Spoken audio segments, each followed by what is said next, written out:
Para sa pag-ibig calamity loan o kahit sa multipurpose or salary loan, ano-ano nga ba yung pwede nating magamit para sa proof of income, lalo kung hindi tayo empleyado? By the way, kung first time mo sa channel natin, gusto mo pa ng mga online tutorial videos katulad nito, please click the subscribe button. Ito yung halimbawa ng calamity loan. Meron din para sa multipurpose or salary loan. At sa pinakababa, kumbaga yung second page, meron ditong certificate of net pay.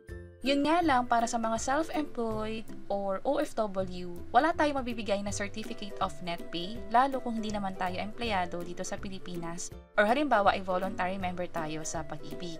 So ang tanong dyan ay paano ako makakapag-loan sa Pag-ibig at ano yung dapat na proof of income na ibibigay ko? Maraming options na binigay ang Pag-ibig tungkol dyan.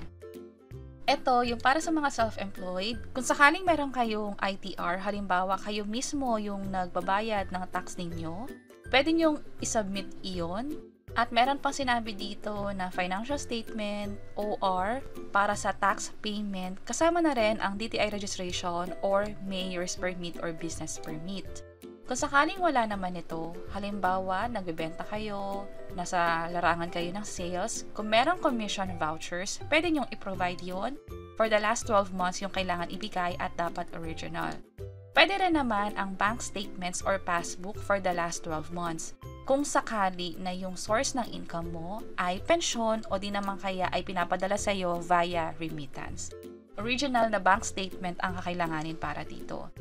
Kung sakali, para sa mga transport franchise, halimbawa yung sa mga tricycle o sa mga PUV, pwede rin namang i-provide yon. Or certificate of engagement na na-issue ng may-ari ng business, pwede rin namang ibigay.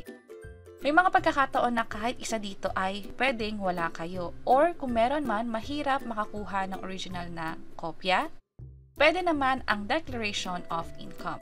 Kung saan, fill upan nyo lang ito at sasabihin nyo doon kung magkano ba yung kinikita nyo kada buwan.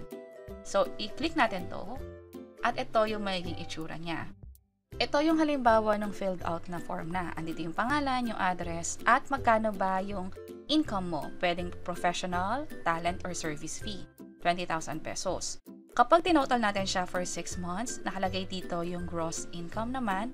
At sa pinakababa, signature over printed name. So, yung mga form na pinakita ko, pwedeng i-download online. Again, pwede yan gamitin mapa multipurpose loan or calamity loan. Idagdag ko na rin na just in case na OFW kayo, meron din naman kayong iba pang document na pwedeng i-provide. Meron ditong employment contract na certified ng POEA.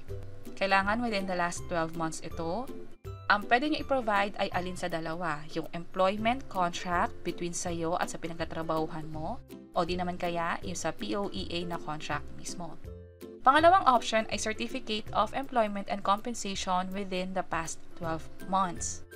Original copy na galing mismo sa kumpanya or sa employer mo, or pwede rin namang original copy kung sakaling household staff or kapareho ng trabaho, signed by employer dapat, and dapat may Xerox or photocopy ng employer's ID.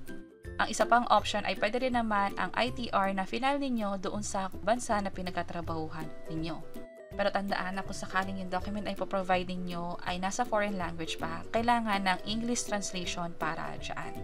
At kung sakaling meron na kayong proof of income, tandaan na ito yung valid ID na tinatanggap ng Pag-ibig. At idagdag ko na din na bukod sa valid ID, proof of income, kailangan ng cash card. Ano-ano yung mga cash card? Ito yung Pag-ibig Loyalty Card Plus na binigay or nakuha mula sa Pag-ibig branch mismo. Pwedeng issued by AUB or pwede rin namang issued ng Union Bank. Kung sakaling meron kayong Land Bank card, ito yung cash card, pwede rin namang magamit. At tandaan, ang alam kong requirements ay dapat selfie na hawak yung valid ID, katulad nito. Pero may nakalagay dito na dapat hawak din yung cash card. So kung nasa inyo rin lang naman yung cash card, mag-provide na rin kayo ng selfie na hawak pareho, yung valid ID and yung Pag-ibig Loyalty Card Plus. And that's it, yun yung mga proof of income na pwede nating provide. Also na-discuss na rin natin yung mga requirements para sa i-apply nating either multipurpose loan or calamity loan. Kung sakali na kailangan nyo ng tutorial kung paano ba to i-apply online, pwede nyo nang i-check itong video sa bandang baba. Sana makatulong and see you sa mga next videos. Bye-bye!